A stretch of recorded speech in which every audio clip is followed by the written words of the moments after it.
How to add divider on Figma. In today's tutorial, I'll show you how to add a simple and clean divider in Figma, perfect for separating content in your design. Let's get started. First, make sure you have downloaded Figma app on your device. After that, click on search bar and open Figma app.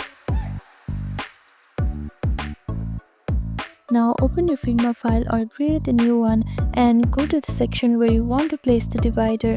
To add a divider, use the line tool by pressing the Alt key on your keyboard, or you can also select it from the top toolbar. After that, click and drag across your frame to draw a straight line. Hold down Shift to make it perfectly horizontal or vertical. Now customize the line by changing the stroke weight, color, opacity in the right hand design panel.